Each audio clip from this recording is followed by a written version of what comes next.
Hey friends, we're gonna discuss today an interesting podcast that may bore many of you, but many of you may actually be interested in learning a little bit about denominations. Now, throughout this set of podcasts for April, we're gonna be discussing certain aspects of denominations and ways of thinking, theological positions.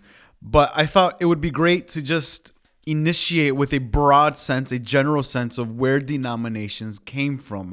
I'm pretty sure you've heard over the past years, or maybe of being even a Christian, you've heard or applications that you may have filled out for college or anywhere. They may ask for denominational records, and they'll probably ask, are you an Anglican? Are you a Baptist? Are you a Southern Baptist? Are you from the Church of God, Church of England?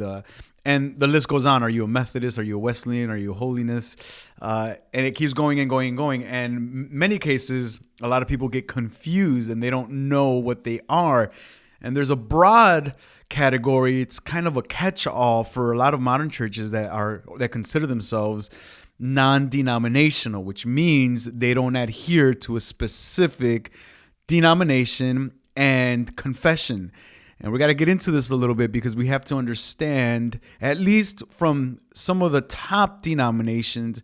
And when I say top, I'm not speaking of a hierarchy of levels in denomination, as to say the Baptists are first and the Reformed people are second and so on and so on. No, but it's towards population and a lot of growth within them and lack of growth with a lot of them that are in existence now.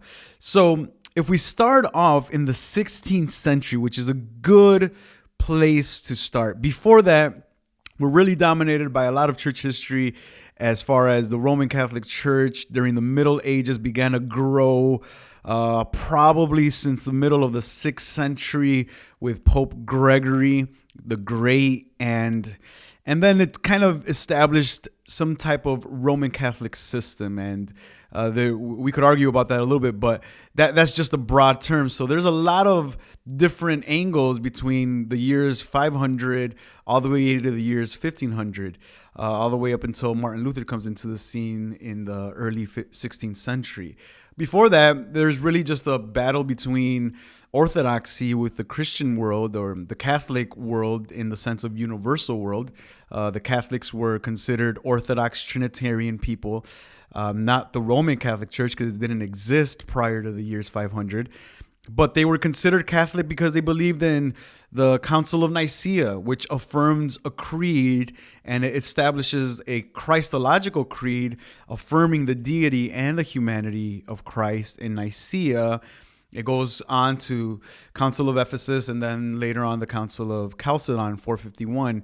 And they're all affirming Trinitarian doctrine and Christological affirmations, with Christ being one person in two natures, the Trinity being three persons in one essence. And they kind of adhere to that. That's kind of one big denomination in the early 400, 500 years of church history. The others who would oppose to that were considered heretics, like the Nestorians or the Apollinarians or the Arians that were around in the 4th century. They were splinter groups of the Christian world that had differing views on Christ and his nature and essence. But after that, it kind of became a catch. I mean, there's so much more little things that we could talk about on that. But after all, became and grew into the Roman Catholic Church up until the Reformation. So if we go back to the 16th century, then we have a good scope. We have an understanding that in the 16th century, groups of people, starting with Martin Luther, one of them, and prior to that, there was a couple of other guys in the 14th and 15th century that kind of wanted to break away from the Roman Catholic Church, but ended up dead and were basically burned at the stake. People like Wycliffe and John Huss. But Luther kind of comes into the arena and establishes what will later be known as magisterial reformation, where even the state supports the religion. And in this case, for Luther, he breaks away from the Roman Catholic Church. Being a Roman Catholic himself, breaks away and establishes his own set of doctrines and decrees, and they splinter off into a Lutheran church. After Luther, the Lutherans splinter off with like the theologians like Philip Melanchthon that helped establish and systematize the Lutheran belief, and they had their own understanding on the Lord's Supper. They had their own understanding of liturgy. They had their own understanding of the way worship should be executed. And but they had a firm understanding on the belief of justification by faith, which was separate from the Roman Catholic Church. And not to make this any longer than it should be, but Luther begins this revolution, while at the same time there's other people, other reformers that are starting to come up in Switzerland and in Geneva, in France, and in England, and in Scotland, that bring about another type of reformation, separating themselves from the Roman Catholic Church, but adopting more of a distinctly Reformed doctrine. And that only became Reformed because they were also distinct from the Lutherans. They were distinct from the Lutherans on baptism and on means of grace and on the Lord's Supper. And because of that, they identified themselves as Reformed, and many would later call them Calvinists. And from there, we get the beginning of Presbyterianism. The model of government was way different than the Lutherans. And so people like Calvin and Zwingli that would break away from and John Knox too would break away from the Roman Catholic Church, didn't adopt Lutheran doctrine, but they established their own set of doctrine and liturgy and ecclesiology. And so the reformers like Calvin, they were different and they were distinct. So we get a Reformed church, which will later branch out into the Presbyterian type of church because of the form of government, the presbyter that would govern the churches underneath them, which John Knox will later help establish in Scotland. But we still have a lot of Presbyterians in the United States and around the world. It's not a humongous denomination, but it's one of the most predominant ones, especially because they come all the way from the 16th century. So we have all of this occurring in the 16th century, groups starting to separate. But at the same time, we also have a radical Reformation, people that thought that the reformers didn't go far enough. Luther was good, but he didn't go far enough. Calvin was good, but Calvin didn't go far enough. And this radical Reformation establishes with people like Menno Simons that come into the arena as future Mennonites, and they're a little bit distinct from the reformers. They consider themselves pacifists and separatists, and the Quaker movement, and along with the Mennonites, the Anabaptists that were really fighting against a lot of the Reformed and Lutheran church during that 16th century battle, and even in the early 17th century. But then you get these groups that are splintering off from Lutheran, Reformed, and Roman Catholic. And basically the Anabaptists would later kind of establish themselves as completely distinct from the Reformed movement. The Mennonites are still in existence today, but they're kind of their own denomination. They're very distinct from, again, Lutherans and Reformed, even though they were born roughly in the same time. The Baptists would come into the arena around 1611, establishing their own belief and doctrine and confession of faith. And they were considered Arminian Baptists because they had an Arminian theology. Later on, they became Calvinistic Baptists or Reformed Baptists, but they had their view of baptism that they don't baptize children like the Lutherans do and the way the Reformers do it, or the Roman Catholic Church. So the Baptists would have their initiation around the 17th century, establishing their own confession and liturgy as well. And as the years went on, they began to shift. Now, in the 17th century, so I know this is a lot of names and a lot of centuries and a lot of years going on, and I'm being as broad as I can. I'm not mentioning too many names because I don't want to confuse you. But in the later 17th and 18th century, then we have this Baptist movement pushing forward, and even the Anglican Church I didn't mention it earlier, in the 16th century, but in England, the Church of England has a Reformation with Henry VIII separating himself from the Roman Catholic Church as well. So we have Anglicans, we have Reformed, we have Lutherans, we have Mennonites, the radical reformers, and the Anabaptists, and we're having a lot of different denominations, all because most of them affirm the core doctrines on Scripture alone, the 5 solas of the Reformation, except for the Anabaptists in many cases. But most of them are adopting these core doctrines, but having their own sense of ecclesiology, like the Presbyterians, models of baptism, and the Lord's Supper.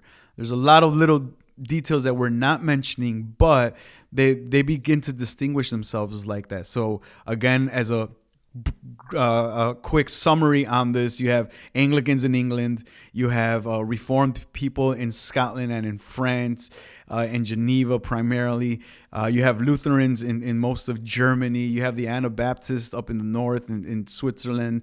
You have also Reformed people in Switzerland with Zwingli. And the English Baptists are starting to come out from England as well. But then the 18th century begins to shift into a different movement, broader evangelical movement. And we get the Methodists in England with people like Wesley, and later even Whitefield, who was a Calvinistic Methodist, because Methodists were mainly Arminian from the 16th century. Arminius, who didn't believe or didn't preach what Calvin preached as far as predestination and election. So we're getting a lot of different groups now. I hope you could track with me now. And again, this is just to teach you where these denominations came from and why we have so many. So we have the Methodists in the 18th century that begin to move distinctly from the Church of England. John Wesley would separate himself from the Church of England and from Anglicanism. Many of them made their way to the United States in the 18th, 19th century, when earlier the Puritans, who were mainly Calvinists, came in the early 17th century to the United States, brought Calvinism and Reformed doctrine to the colonies in the New World. But then in the 18th century, we have Methodism and kind of functioning as its own distinct denomination. And then Methodism breaks off into Wesleyanism, and then Wesleyanism leads into another broader movement in the 19th century through holiness, the holiness movement. And the holiness movement uses a lot of the doctrines that were already in existence and puts them in fire. It's called the fire movement because they were so passionate about being on fire for God and being holy before God. And really the holiness movement gave way to the 20th century, and I'm moving really fast here, the 20th century to early Pentecostalism in the 20th century with the birth of Azusa. So we get our Pentecostal denomination. Maybe you grew up in a Pentecostal denomination. Pentecostalism, it gets its birth around the beginning of the 20th century, 1904 through 1907. We have a great denomination, a big denomination with the Assemblies of God starting in roughly 1914. And the Assemblies of God helped promote and establish missionaries all around the world. And a lot of people in Mexico began to get evangelized by the Assemblies of God, which was mainly a Protestant denomination. We have the Foursquare Church that branches off from the Assemblies of God movement. And then, fast forwarding again, this is just a quick overview.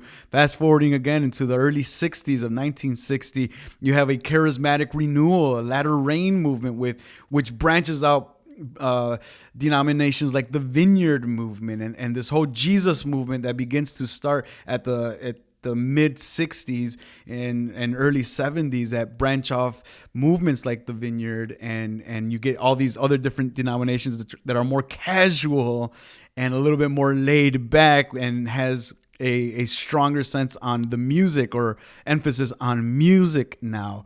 Fast forwarding a little bit more, then you get really a sense of seeker churches that kind of want to push away from the old denominations that were still around, Baptist, Southern Baptist, and Methodism.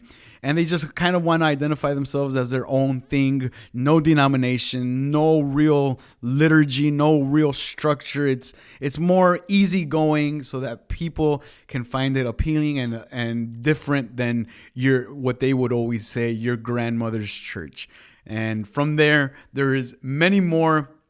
I can't even count how many denominations there exist, or are in existence right now. But at least you know now, I went really quick on this, at least you know where they began to come from. In the 20th and 21st century, these denominations just blow up, and some of them come from people from the Baptist movement, from the Southern Baptist movement, from Reformed movements. So you get several of these coming around in the 21st century, but at least you know that the core group that existed in the 16th century were mainly Baptists, Anglicans, Reformed, Lutherans, and Calvinists, if you want to blend those in with the Presbyterians.